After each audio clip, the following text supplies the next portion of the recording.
Dear future generations, I think I speak for the rest of us when I say, sorry. Sorry we left you with our mess of a planet.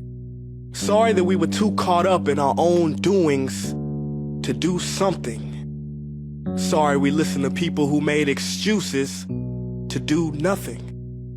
I hope you forgive us. We just didn't realize how special the earth was. Like a marriage gone wrong, we didn't know what we had until it was gone. For example, I'm guessing you probably know it as the Amazon desert, right?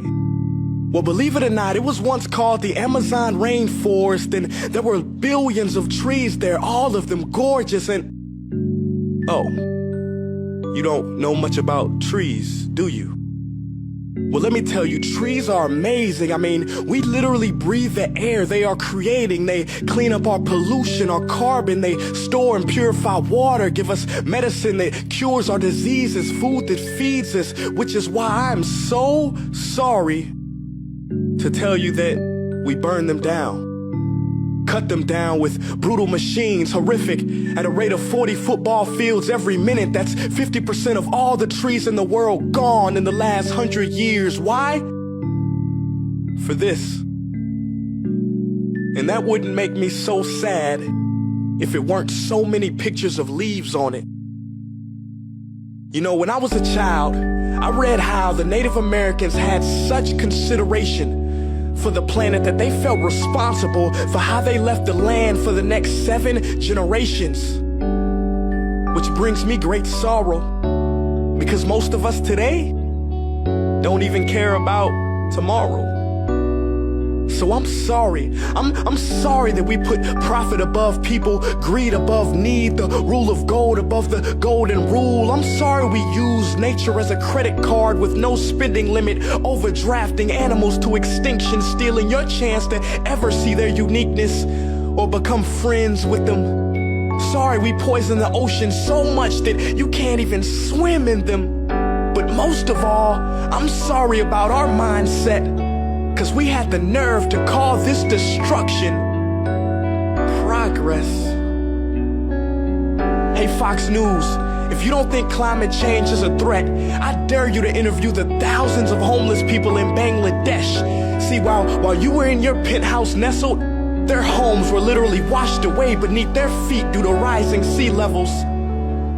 And Sarah Palin, you said that you love the smell of fossil fuels.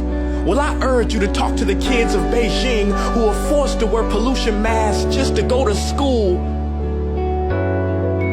See, you can ignore this, but the thing about truth is, it can be denied, not avoided.